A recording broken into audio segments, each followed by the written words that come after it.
Ladies and gentlemen, this is Nikhil Parekh from Ahmedabad city in India. In this video, I shall be giving you a recitation of my poem titled Nonviolence. This poem of mine is in my book that is titled Love vs. Terrorism Part 1, which has differently titled poems on anti-terror, peace, love, brotherhood. So without wasting a further instant, let me commence the recitation of my poem that is titled Nonviolence.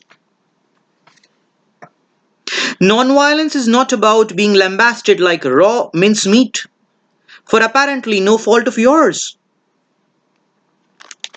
It is in fact a seed of love that proliferates ubiquitously around the globe. Your voice against tyrannized injustice and uncouth radicalism. Nonviolence is not just staring at sky like dumb sheep, wildly lecherously manipulative around, incessantly whipped your bare chest. It is in fact the most magnificent self-defense mechanism of your body, which gives you the astronomical conviction to confront the mightiest of acrimonious attack.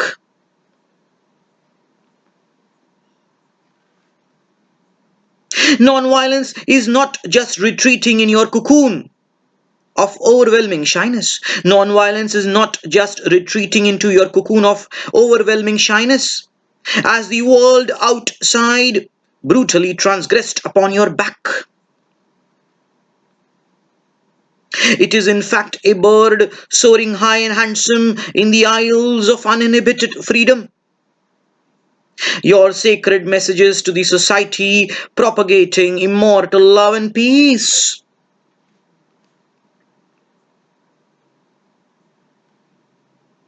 Nonviolence is not about rotting in dungeons of obsolete oblivion, while the hideously devilish danced in venomous wine outside. It is in fact about fearlessly bonding the benevolent alike,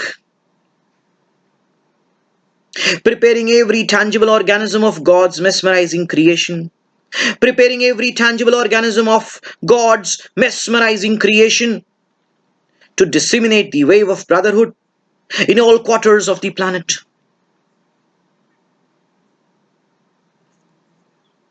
Nonviolence is not running like a whipped slave to even the most inconspicuous command of those misusing the center stage of power. It is in fact a candidly philanthropic answer to all diabolical. It is in fact a candidly philanthropic answer to all diabolical, scrapping the gory pedestal of satanic savagery from its roots with the insurmountable resilience of your righteous conscience.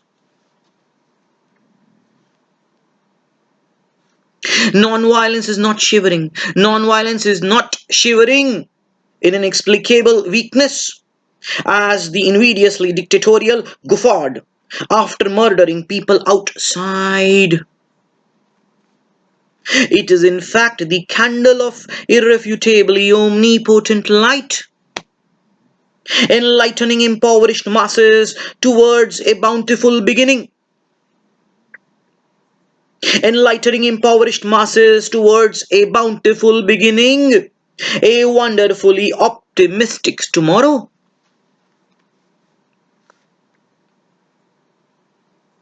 Nonviolence is not nodding your head to each act of torturous malice, licking the dust left by cold-blooded demons sucking blood. It is in fact a flower diffusing its scent. It is in fact a flower diffusing its scent of unequivocal freedom to far and wide across earth, ensuring that its rays of perpetual unity, invincibly escalated above all boundaries, defined and undefined.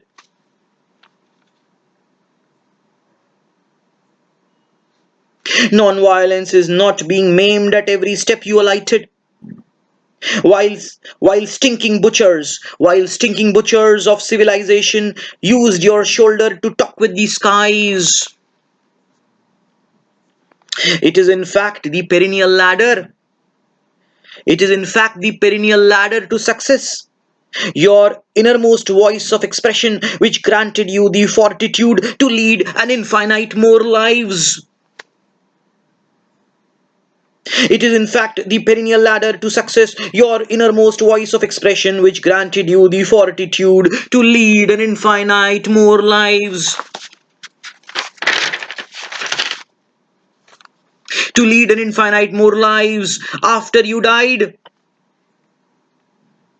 And non-violence is not surrendering your heart, body, and soul at the most diminutive command of the parasitic traitors who wanted to ruthlessly devastate celestial mankind.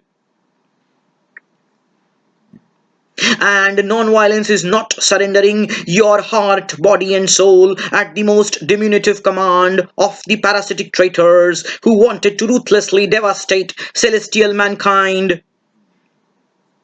It is in fact an arrow of immortal victory, which pierces through every shadow of evil lingering on this fathomless universe, yet spawning and giving fresh birth to an everlasting human race, a harmonious living kind.